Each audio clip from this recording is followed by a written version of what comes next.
Heavenly Father, thank you for gathering us together this morning. Bless our time spent in the Word, our discussions and our conversations, that will all be to your glory. In your Son's name we pray. Amen. All right. In the way of announcements, I told you you had 3, so here's number 2. Fantasy football signups are in the hallway downstairs. For new people? Yes, if you were in leagues last year, you are automatically included. And I also did. His hearing aids are out of that.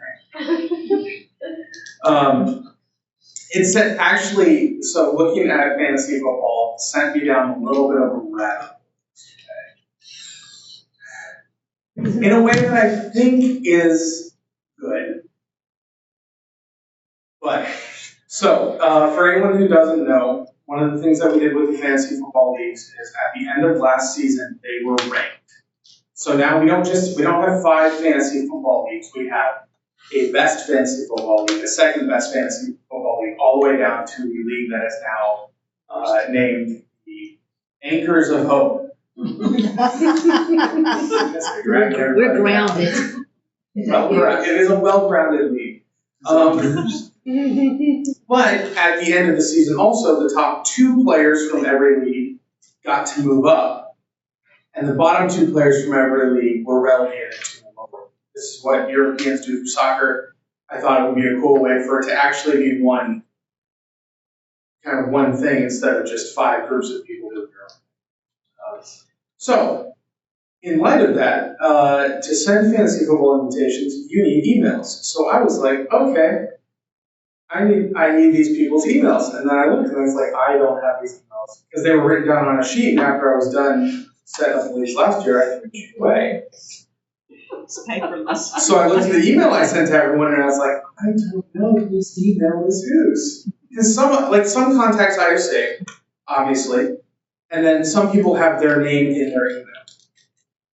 So their initials, so I can figure some of them out, but then there's one, Platinum Hazard 1. I was like, I have no idea who Platinum Hazard is. Absolutely no idea. Gray-headed lady. I really don't think so. I wouldn't have even thought of that though. And some, we had a handful of guests, like friends who had come to play. So they're not in the church database either. It's like, I eventually figured it out. But it sent me down this rabbit hole of like, I would love a better way to communicate on stuff like this than, because the go-to church office, if I need to get something out, it is email. Which is great for some folks. A lot of people don't check their email stuff. And even if they check them, they don't read them. Yeah, I'm married to one. It causes some problems from time to time. And so I jumped down this rabbit hole and I was like, I would love a group, but I don't really love GroupMe because it's one of those things where if you don't know it exists, you have to go out and get it. I thought to myself, and I also have wasted an hour of my life in a sales call for a product I never paid for last week that may have also inspired this. I was like, we had an app that was just church groups so that you could look and say oh, there's a group I didn't know that Hope Moms is a group that is out there, but if you're just joining, how are you supposed to know you have to talk to someone in the group so you can get at it, right? What about something like that? But the problem with church apps, because I know Hope used to have one, and I don't know because I wasn't here for it. Most church apps are used. There's a church. So there are companies that make church apps, and they say, "Oh, we customize it to your church." Not really. It's mostly a one-size-fits-all, which is fine, except for they are not built for churches like Hope. They're built for, frankly, they're mostly tailored to large-scale mega church kind of things that are already very invested in making use of technology. They're like, so they, they already have tablets at every door for people to sign in. We don't need that. What doesn't need it? I was like, I want group messaging that is secure and has a moderation filter on it. I love an event calendar, and I love a way to distribute sermons, devotions, whatever, so you don't have to go to 3 different websites, you just go one place. And I did some searching, because I was a computer science minor once upon a time. I was like, okay, how much work would it be for me to relearn coding and write? The answer is way too much work, okay? But as much as I hate it in some spheres, we are in the age of AI. I discovered a handy dandy little service that you pay $25 a month and it will code that for you. So, look out in the next couple weeks for a beta version of the Hope Lutheran Church app. All because I wanted an easier way to get in touch with fantasy football. It's really cool though. I had Chris put it on her phone yesterday. I was like, this is nice. Another app. Yes, another app. If you want it, my stance is firmly going to be, if you don't want anything to do with it, you will still be able to get everything. It's just going to be a convenience thing. Or if you don't ever check your email, then I might encourage you so we can communicate something at some point. Thank you for coming to my TED Talk. That was way more information about all of that than you needed, but the summary of it is sign up for my fantasy football piece.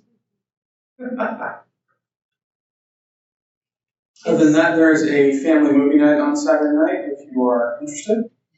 And there's a prayer service on Saturday, August 15th in the evening at 5:45. That's Saturday night. If you would like to come be a part of the prayer service to celebrate second graders getting their Bibles, 3-year-olds getting their Bibles, and upcoming 6th graders becoming confidants.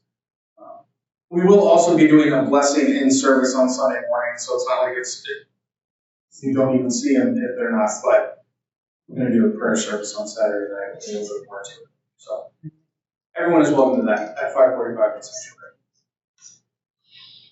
Okay.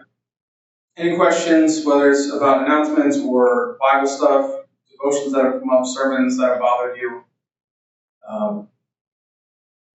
Anything vaguely or remotely theological that you'd like pastors in? Now is the chance. Look, Sunday, you mentioned in your sermon about people your age, older, younger, about the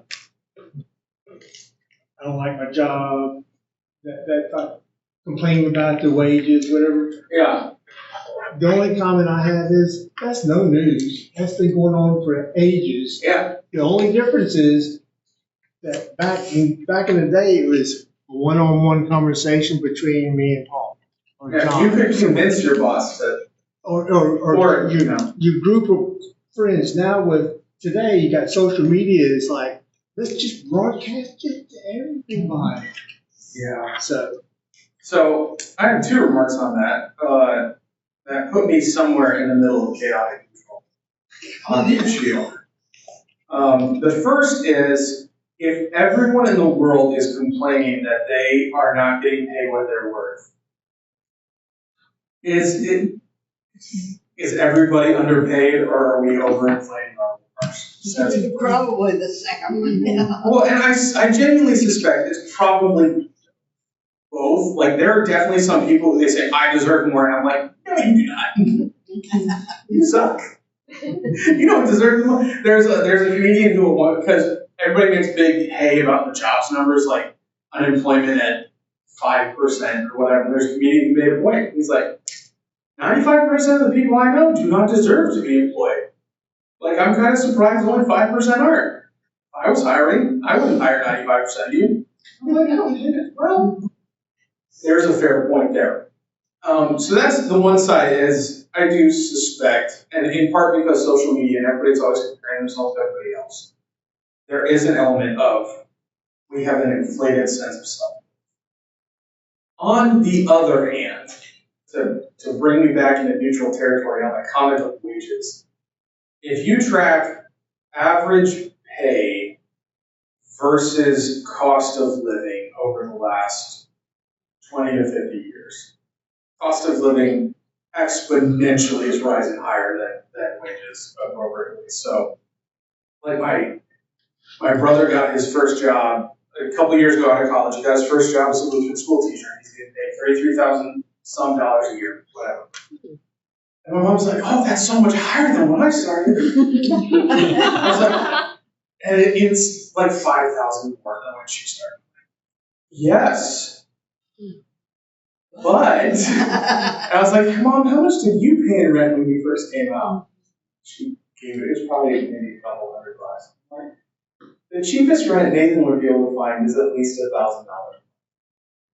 That's 5 times as much for rent, and you got. But yeah, that part of God's plan. The cupbearer was trying, he probably told Pharaoh he knew somebody with the thought, I'm gonna get a referral credit for this. I'm gonna get more favor. But it backfires on him. Oh, the cupbearer turns out fine. Yeah, but in the long term it backfires. I don't think we read any more about him, do we? Well, no, but later on. I've already read ahead, so. Oh, okay.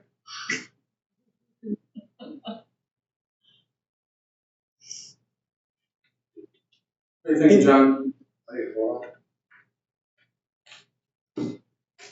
Fair enough. Well,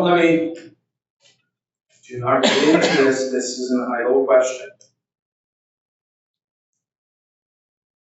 If I were to come to a voters meeting and say, "You guys are saying I'm a pretty good preacher, right? How about we bump those salary numbers up? How do we feel about that?"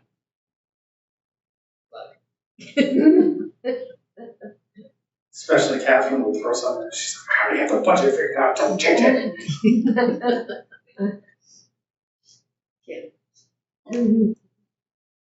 It's kind of the same thing. Maybe much more pointed, but.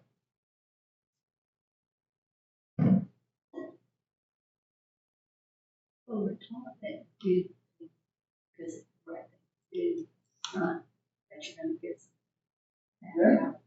But so do it because it's the right thing to do. Maybe we say, Joseph, he didn't have to say that. I'm not saying it was a terrible thing for him to say. I just think. FYI. When we do, to apply to our lives more broadly, when we do things for other people and we get to bless them in different ways.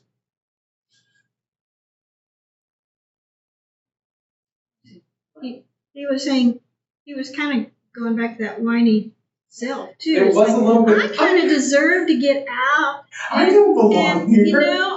It took 2 more years, so maybe that was I was the like, think comeuppance about for what that. you're doing, man. It's like, and who deserves? I mean, Oh yeah, if you're looking at a line, bigger scheme of things, nobody deserves anything we have. Or what I we have want. done nothing that they should put me into the pit. Well, Kind of bragged. we all kind of deserve to be in the pit, right? In jail. Maybe. No. God's fit versus Pharaoh's No, fit. I see nothing wrong with it. I can tell you're kind of leaning towards the side of, you think he's out of line with that. I don't think so. I think it's, I wouldn't say wrong. when you think about it, I'm not supposed to be in here, and I really don't like being in here. Get me out of here. But That part I have no problem. it's kind of like, I'm in this apartment in California paying $5,000 a month. I really don't like that. Get me out of here, because I'm going to pay $3,000 a month or $1,000 to stay somewhere else.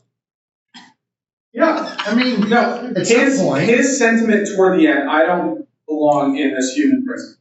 Sure. I wouldn't say he's wrong. I just in my head, I'm like, maybe poor taste. I don't love how closely he connected it with God's using him to get others. Maybe even that's too strong. yeah, I mean, God knows the heart, so, and he left Joseph in prison for 2 more years. so maybe he didn't love him. maybe. Yeah. But he got him Be out in careful 2 what years. you ask for, right? You got him out in 2 years. Be careful what you ask for. I mean, I don't know. I mean, Yeah. He may have been stumbling, but. Well, and I wouldn't say stumbling I guess, either. boy, Like, if he's getting criticized for that, puts me in perspective. Really bad. fair enough. So, all right, a couple things here are true. One, I wouldn't call it sinful what he did. At worst, I would say maybe poor taste. Okay, so maybe a softer analog than me coming in a voters meeting and saying they need to get paid more. A couple weeks before a voters meeting, doing a sermon on stewardship and tithing that's very pointed, and then adding in text about taking care of church. It's like, am I wrong on any of those things? No, the Bible says you should tithe. The Bible says that you should take care of workers. Doing it in that way, poor taste, maybe. Depending on how good the sermon was, right? And how subtle I made it. So that's the one thing. Oh, the reflection that it invites in us of how often when God uses us to bless others, do we expect remuneration instead of just say, I'm glad I could serve you to God's glory. That is something I think is worth reflection, because especially in those times where it's really clear, like, God just used me to bless this person, I think our nature, and certainly our society, to borrow Rich's words, our capitalist inclinations, we say, so,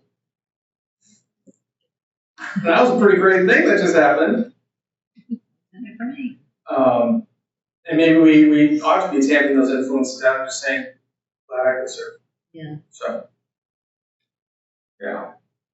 Of all the characters in Genesis, Joseph probably I have the least complaints about.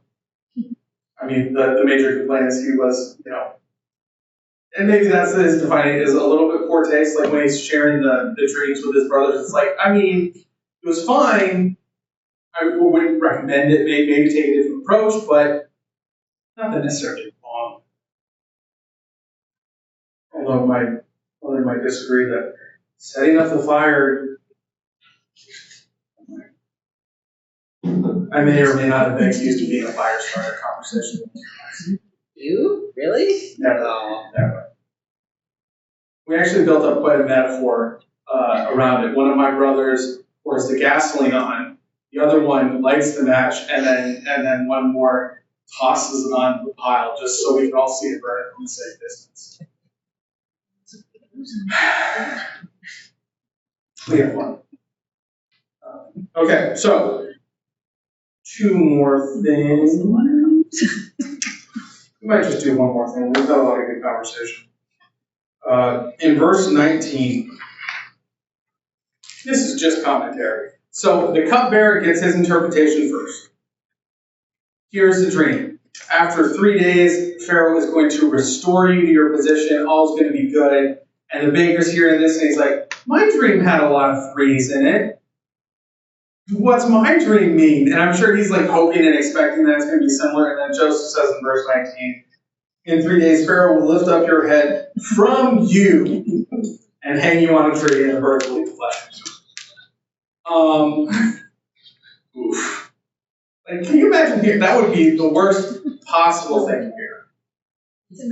And he even phrased it, he's like, lift up your head from off your body. Because that's the same phrase, and he started the cupbearer, he will lift up your head and restore you to your position.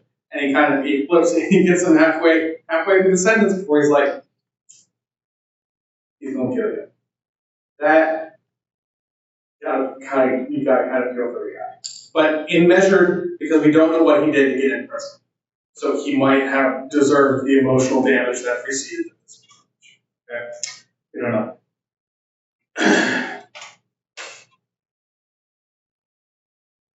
Good on chapter 40. All right, let's go ahead and we will read 41. We might just get to the summary, but that's okay. Genesis chapter 41. After 2 whole years, Pharaoh dreamed that he was standing by the Nile. And behold, there came up out of the Nile 7 cows, attractive and plump. And they fed in the reed grass, and behold, 7 other cows, ugly and thin, came up out of the Nile after them, and stood by the other cows on the bank of the Nile. And the ugly thin cows ate up the 7 attractive plump cows. And Pharaoh awoke, and he fell asleep and dreamed the second time. And behold, 7 ears of grain, plump and good, were growing on one stalk. And behold, after them sprouted 7 ears, thin and blighted by the east wind. And the thin ears swallowed up the 7 plump full ears. And Pharaoh awoke, and behold, it was a dream. So in the morning his spirit was troubled, and he sent and called for all the magicians of Egypt and all his wise men. And Pharaoh told them his dreams, and there was none who could interpret them to Pharaoh. And the chief cupbearer said to Pharaoh, I remember my offenses today. When Pharaoh was angry with his servants and put me and the chief baker in custody in the house of the captain of the guard, we dreamed on the same night, he and I, each having a dream with its own interpretation. A young Hebrew was there with us, a servant of the captain of the guard. When we told him, he interpreted our dreams to us, giving an interpretation to each man according to his dream. As he interpreted to us, so it came about. I was restored to my office, and the baker was hanged. Then Pharaoh sent and called Joseph, and they quickly brought him out of the pit. And when he had shaved himself and changed his clothes, he came in before Pharaoh. And Pharaoh said to Joseph, I have had a dream, and there is no one who can interpret it. I have heard it said that when you hear a dream, you can interpret it. Joseph answered Pharaoh, it is not in me. God will give Pharaoh a favorable answer. Then Pharaoh said to Joseph, behold, in my dream I was standing on the banks of the Nile. 7 cows, plump and attractive, came up out of the Nile and fed in reed grass. 7 other cows came up after them, poor and very ugly and thin, such as I had never seen in all the land of Egypt. The ugliest cows I've ever seen. That's what he just said. And the thin, ugly cows ate up the first 7 plump cows. But when they had eaten them, no one would have known that they had eaten them, for they were still as ugly as the beginning. I'm going to start feeling for these cows, man. Bears not pulling punches.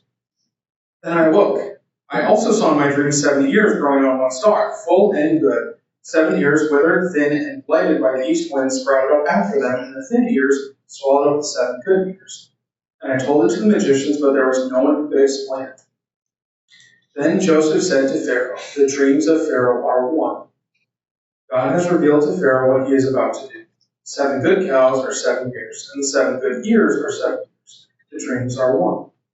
The 7 lean and ugly cows that came up after them are 7 years, and the 7 empty ears blighted by the east wind are also 7 years of famine.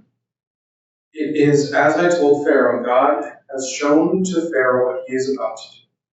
There will come 7 years of great plenty throughout all the land of Egypt, but after them there will arise 7 years of famine, and all the plenty will be forgotten in the land of Egypt. The famine will consume the land, and the plenty will be unknown in the land by reason of the famine, for it will be very severe.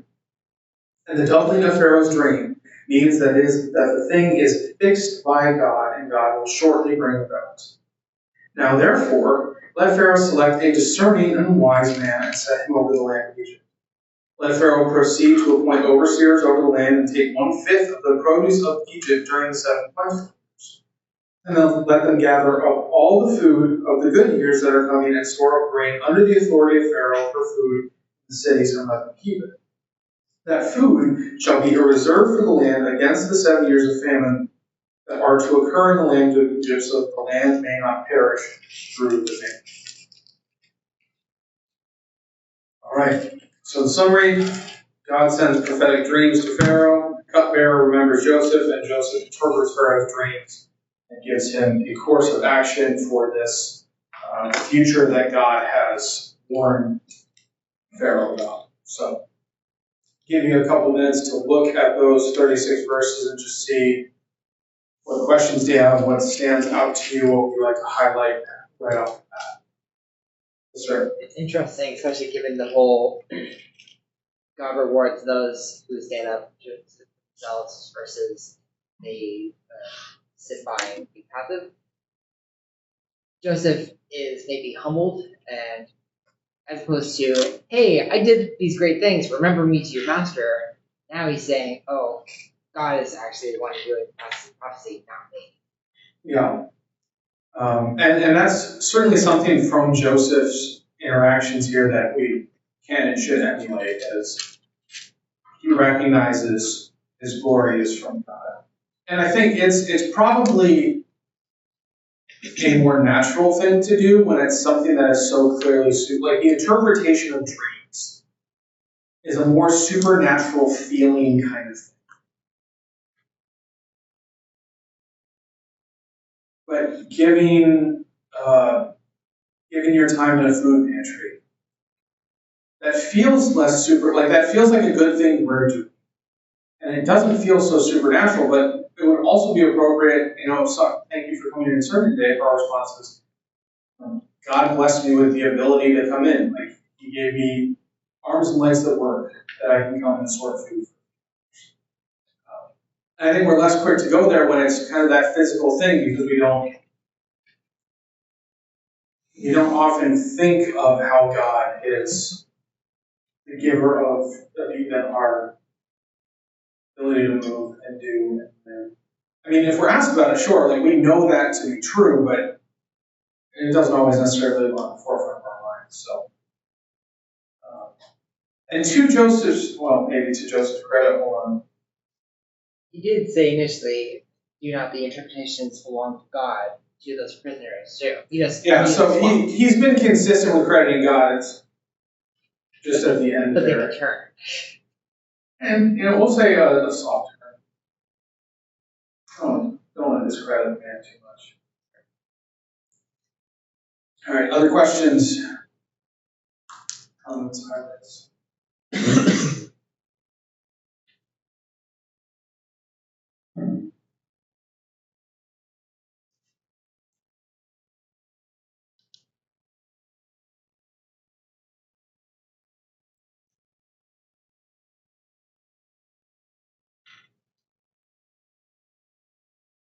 It's interesting that the famine part is obvious in the dream.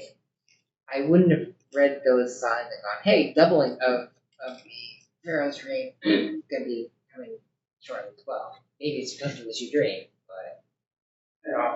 Well, and even, I gotta be honest, if one of you guys came to me and told me you had this kind of dream about cows, I'd be like, that was a weird dream, man. Like, I wouldn't immediately go, and that's why, he gives God glory, and appropriately so, because I think without it, it's like, I can understand Pharaoh's advisors, they're like, what? Are you high, man?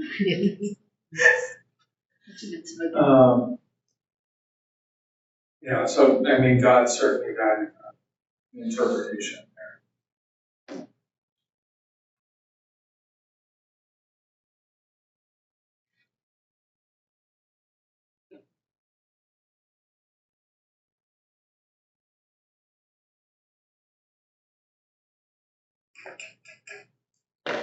All right.